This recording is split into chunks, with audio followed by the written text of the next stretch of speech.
It has been an eventful couple of days. It hasn't been easy, and that's why I'm so happy to see you guys.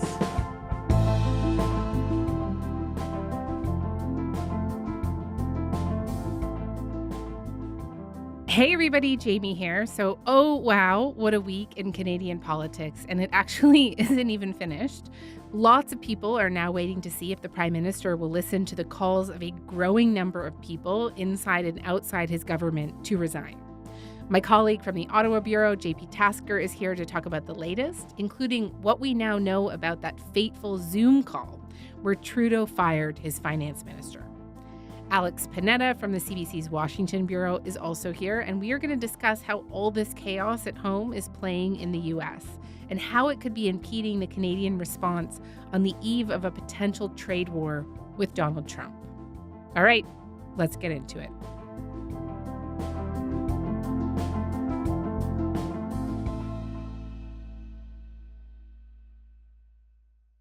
Gentlemen, hi. Thanks so much for coming on.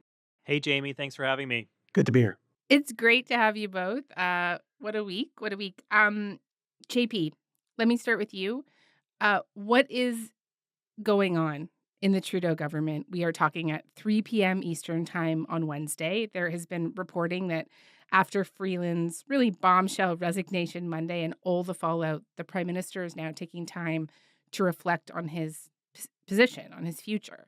And what's the latest, if anything, on that?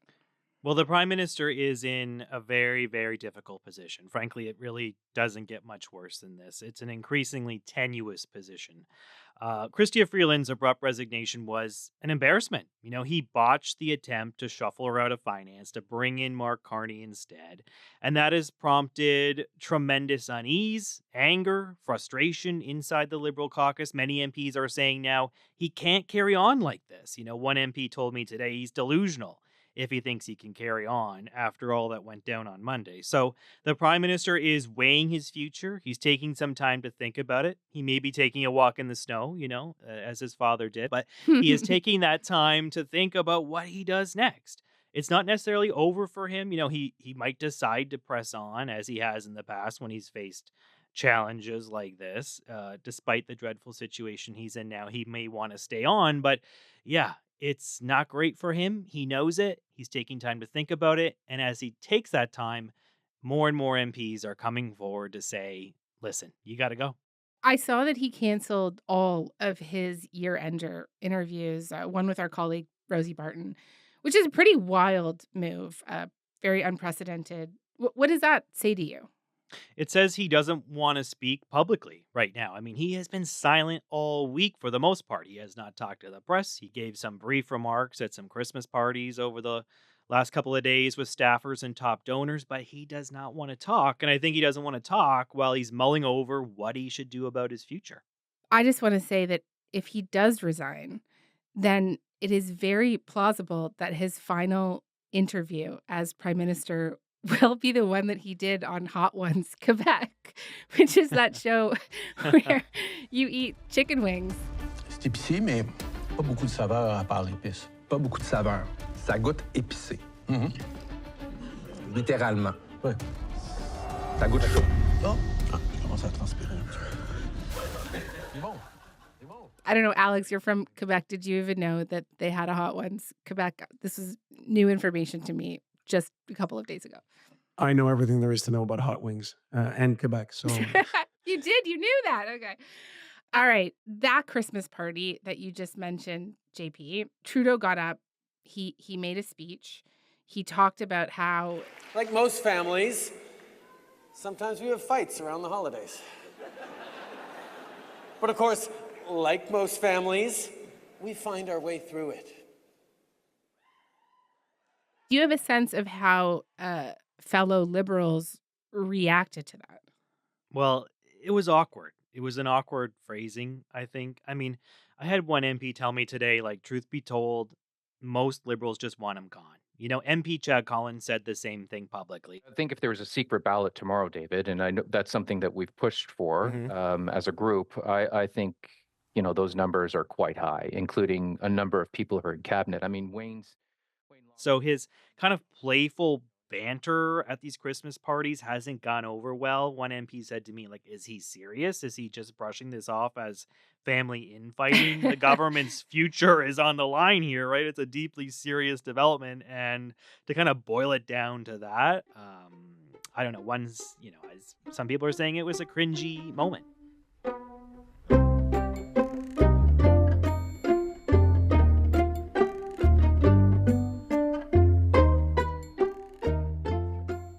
New Brunswick Liberal MP Wayne Long wrote quite the open letter to his Liberal colleagues today. He said Freeland's resignation wasn't just embarrassing, but was a, quote, indictment of the chaos and insularity within the Prime Minister's inner circle. And he called on his colleagues to act now or be remembered as the generation that let it slip away. And just, can you tell me more about what may or may not be happening? Like, sure, maybe a secret ballot would result in them wanting the Prime Minister gone, but are they doing anything else here? Yeah, I mean, Wayne Long has been calling for months for Justin Trudeau to resign, and I think that he's getting frustrated now. I think he's like, okay, guys, let's get organized. Let's do what we can to push him out, and this letter is the latest example of that. He's been very vocal all week saying, the Prime Minister is living in a false reality. He's delusional if he thinks we can continue like this. And honestly, there are a number of people that are now joining Wayne Long. We're up to 15 MPs as of last count saying publicly that Justin Trudeau has to go. He has to hang it up. He can't go on like this. I am asking the Prime Minister to announce that he'll be stepping down. I've always been loyal to Mr. Trudeau. I think loyalty, though, is not a one-way street. I think he should reflect on his future. The Prime Minister should resign, and somebody new should take the party and the country forward. And let's just, step back and acknowledge what a big deal that is. Politics is all about loyalty. Loyalty to the party, loyalty to the leader.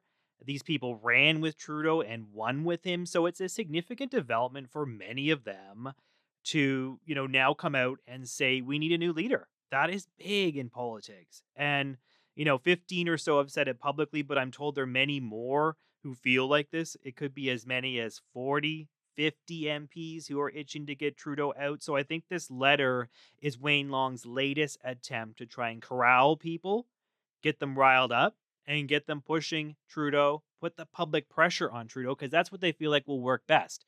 Public pressure. That's what will get him out. Yeah. Also coincides with polling, the latest from Abacus data. I think it's like 11% of Canadians think that they deserve to be reelected, the Trudeau Liberals. It's a rough number. Yeah, terrible. One thing I wanted to ask you, JP, is before everything blew up this week, we were expecting a cabinet shuffle. There's like 8 ministers who said that they're going and they do need to be replaced. Is there a world in which that still happens? Yes, it's actually possible. Sources are split on this, but it's possible that something could happen this week still. Because like you say, there is huge gaps in the cabinet. There are 8 cabinet ministers that have either retired or resigned over the last few weeks. There are huge, huge holes in Justin Trudeau's cabinet. I mean, Dominic LeBlanc. He's running like half the government. Literally, he is the finance minister, he is public safety, and he's intergovernmental affairs, which are by far the most important cabinet portfolios right now, right? He is dealing with the border, he is dealing with Trump, and he is dealing with the finances. Like, it doesn't get much more important than that. That's an enormous workload for one person. But it's not just him. We have Anita Anand. She's the president of the Treasury Board and the Transport Minister. Jeanette Petitpas-Taylor is employment, official languages, Veterans Affairs. So like there's all these ministers that have multiple roles, and you can't really run a government like that. You can't go on like that at length. So I think at some point he's going to have to shuffle whether he is staying or going, because he's got to run the country still.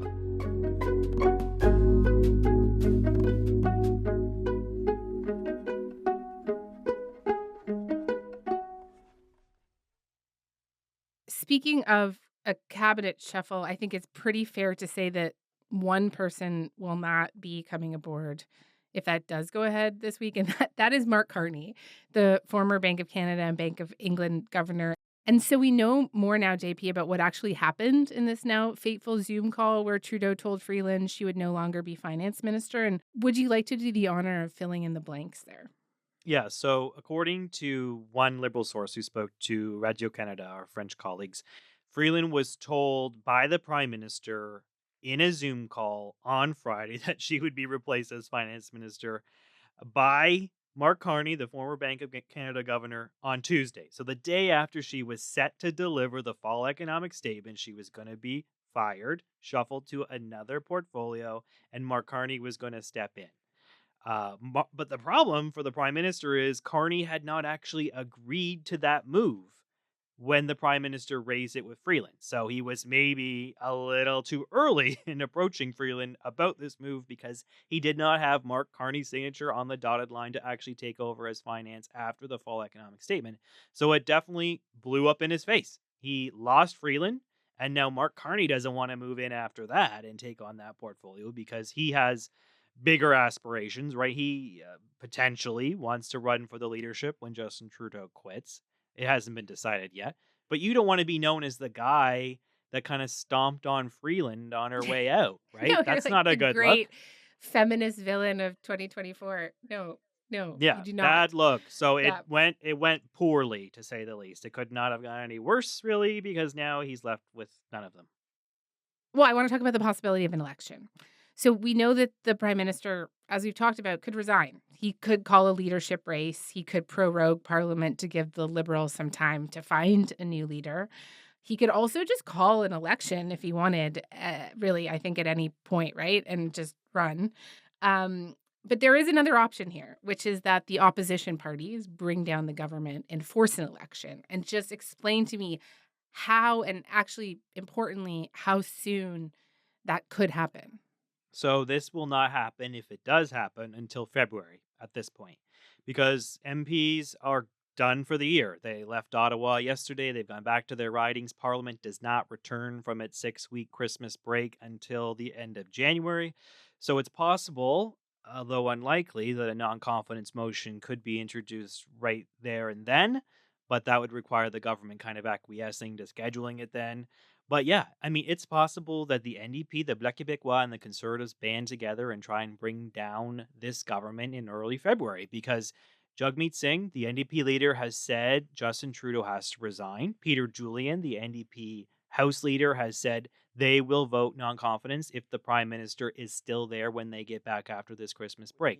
If we're coming up to a straight-up non-confidence motion the end of February, early March, that's one of the tools that we have. And so there's no doubt about that. I mean, Jagmeet Singh was very, very clear. So that's what Justin Trudeau is facing right now. If he does not resign, he will have to go into an election very early in the new year at the top of this party, facing those abysmal polling numbers and a caucus that is turning on him.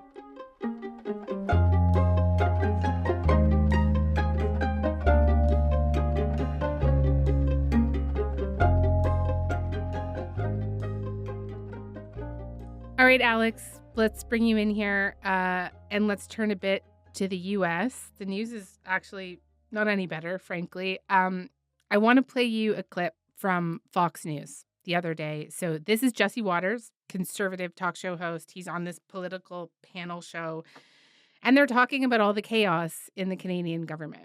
Do you think President Trump meant to beat the straw that broke the camel's back on Trudeau's government? He might not want to get rid of Trudeau because you get a conservative in there, they could be tougher on trade. But this is a great opportunity, as you were saying in the break, to all of these countries now kind of struggling to stay afloat, and Trump can really drive a hard bargain on trade in the first year or two.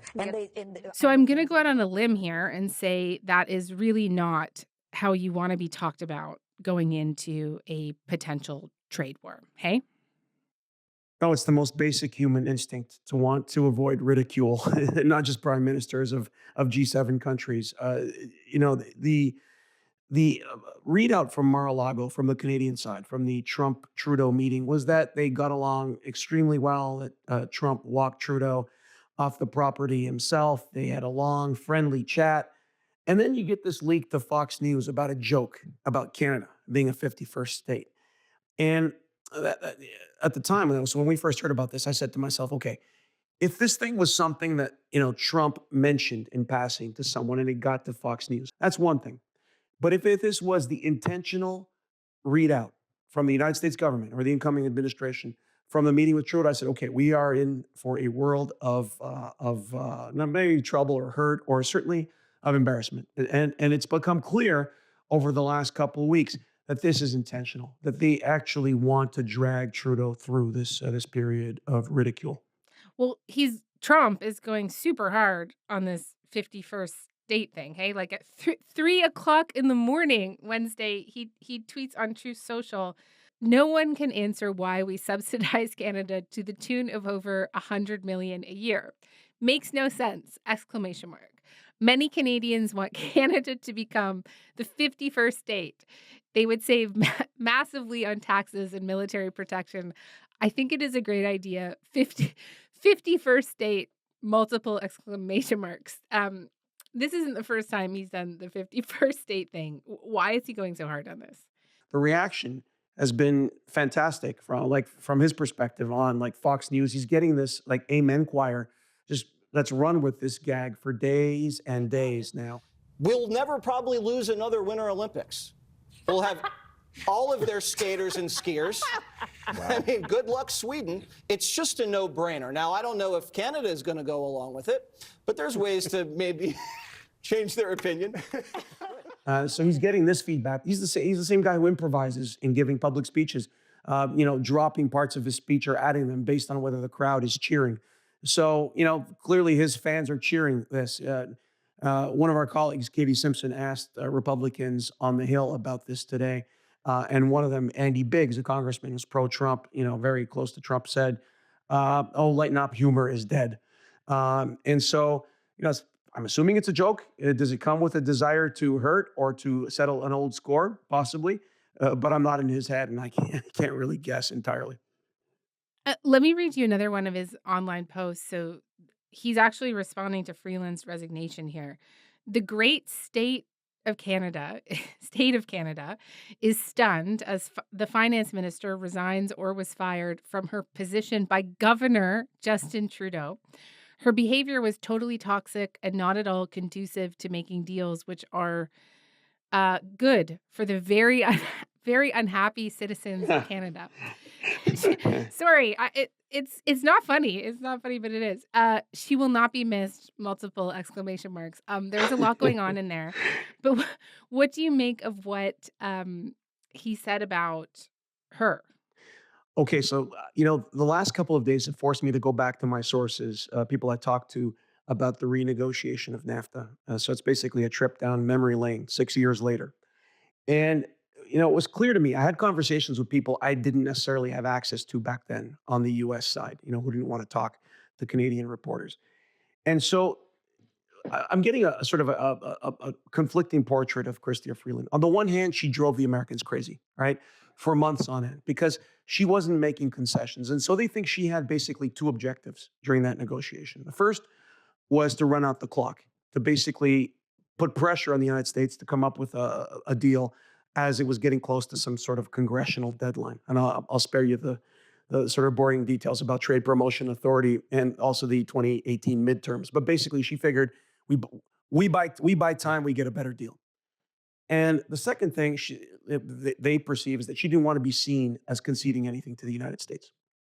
So what she would do is sit there during negotiating sessions and not really concede anything. Anything that they said, would be, we'll take it under advisement. We'll take it outside the room. I'll talk to my officials. So basically, she drove a hard bargain, drove nuts, ultimately got along relatively well with her interlocutors. But Trump clearly carries a bit of a grudge over that, extended period of uncertainty. And also the fact that Chrystia Freeland gave speeches in Canada and the United States, essentially rebuking Trump and his version of nationalism. So, so that's it. He still carries a grudge. I'm not sure Freeland's negotiating interlocutors like Lighthizer do as well.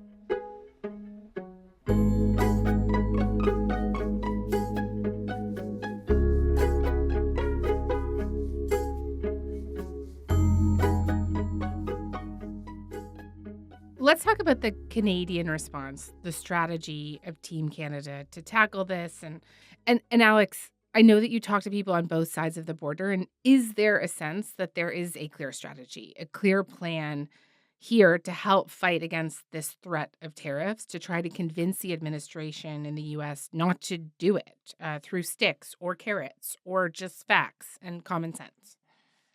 Yeah. So, the United States, I mean, you're starting to see Premier Doug Ford on television on CNN in the United States. It's not easy for a Canadian premier to get airtime in the US. But when that premier threatens to cut the United States off of its energy supply, it will get some attention here. I'd love to sit down with the president, businessman to businessman, and have a conversation with them because we are so much stronger together. I've had mixed feelings about how that's gone down in Canada from the premiers. On the one hand, I thought it was kind of helpful at first for Doug Ford to send up that flare early on saying, hey, if Mexico doesn't clean up its act with Chinese cars, we're willing to cut a deal without them. I think it was useful for him to sort of send a message to Washington and Mexico City. But as that's gone on, I'm less convinced. There are pros and cons to disunity at home. The con is if you're starting to negotiate in public and you're getting Alberta making one concession and Ontario making another concession in a trade negotiation and Quebec saying something else. It's very easy for the United States to say, okay, fine, I'll take what Quebec is saying, I'll take what Ontario is saying, and I'll take what Alberta is saying. On the other hand, it can sometimes be useful. There's something called two-level negotiation, term popularized by the economist Robert Putnam. And usually the United States benefits from disunity at home in a trade negotiation because it goes to the bargaining table and it looks at Canada or at Mexico or whoever it's negotiating with and says, look, you need to give me this thing because I'm getting hell at home. I've got, the Congress is never going to pass this trade deal if you don't do this thing for Michigan, right? So, done intelligently, all right, conflicting messages on the home front can be useful, but it's only useful if you're hearing conflicting messages that put pressure on the United States. It's less useful if you're putting pressure on your own government. I would imagine there would still have to be some kind of strategy behind that, right? And certainly after Ford made all of those rounds on U.S. TV shows like CNN, I saw people comment that he's basically filling a hole that the federal government is not filling right now because their house is burning down. JP, I wonder if you want to come in here. Is that the view that you're hearing from Ottawa? Well, yeah, because they're not really in a position to be a political force right now, right? I mean, so Doug Ford is trying to pick up the slack and present himself as Captain Canada. I'm the one that will take the fight to Trump. I'm going to stand up for the country, whether it will work or not. I think a lot of people feel good about having someone speak for us because we haven't really heard anything from the federal government to this point, right? They did the Mar-a-Lago trip yesterday. They announced this border deal, but that's about it. They haven't really engaged very effectively on this issue to this point, at least in public. And Alex, what are you hearing? What is it that people want our government to be doing, that they're not doing right now? Well, I think the government of Canada has done a lot the last couple of days, as JP mentioned. I mean, this suite of border announcements. Our new border plan, backed by an investment of $1.3 billion, will secure our border against the flow of illegal drugs and irregular migration, while ensuring the free flow of people and goods that are at the core of North America's prosperity. It's composed of 5 pillars. And it's not just, putting up a couple of drones and helicopters at the border, to stop what you call the backpackers. They're also doing stuff to stop the bankers involved in the illicit fentanyl trade. Canada's talking about new money laundering rules. It's talking about changing or cracking down on certain types of migration and freedom of mobility for people who aren't Canadian citizens to basically enter Canada and go to the United States. They're talking about changing some of the rules there. This is a significant set of developments. And I would submit to you that possibly the most substantive thing that happened on Wednesday related to this was not the joke on Truth Social about Canada becoming a 51st state. Yes, Trump has been roasting Canada like a maple glazed ham in recent days. But, amid all that sizzle, all these punchlines, I mean, there's been some meatier stuff that's been said. And if you look at statements from his transition team, from his press secretary, from Capitol Hill Republicans, there's potentially hopeful news for Canada there. They're basically doing a victory dance, saying Trump's gotten the job done. He's gotten Canada to move. And this is exactly what the Canadians I talked to after the Mar-a-Lago meeting said they understood from the Trump side, from what Trump wanted to do. He wanted to be able to take office on January 20th and say, I've already saved American lives. I've gotten other countries to act even before I was president. And the message from his transition team and from other Republicans appears to be mission accomplished. But how do we know if that's enough, if this is going to be enough to stop the tariffs from actually going through? We don't know Trump's bottom line. Like any half-decent negotiator, he hasn't told you if you do this, then I'll do that. He's trying to drive a hard bargain and get as much as he can. So we don't know if this is going to satisfy him ultimately.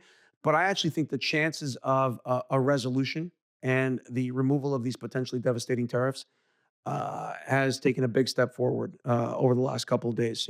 Despite all the noise, despite all the controversy, and there's a reason for that. I think if Trump puts tariffs on Canada now, he risks running into three cross currents. The first is, he risks the cooperation that Canada's already put up that he said he wanted, right? Canada's doing all these things he asked for. Canada's doing it. And if you put tariffs now, you risk that. Second thing is we now have two public opinion polls in the United States asking about tariffs on Canada. They are unpopular. Now, they're not like 80% unpopular. They're like 51% unpopular. And only roughly 32, 33% of Americans say they support the idea. But a lot of independents hate it. It's very unpopular with independents. So you're running into that. Why start your presidency with that? And the third cross current he risks running into is that it threatens his signature campaign promise to keep prices low. So I think by Canada moving on all those border announcements, it reduced the chances that these devastating tariffs are going to happen. Now, could they still happen? Yeah. Could he still ask for more? Yeah. Is he going to shift the goalposts? He's not talking about the trade deficit.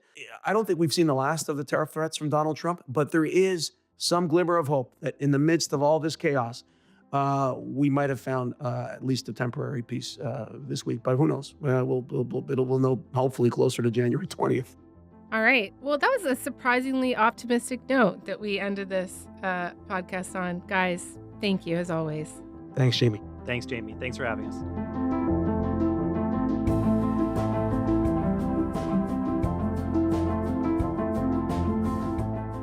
All right, that is all for today. I'm Jamie Poisson. Thanks so much for listening. Talk to you tomorrow.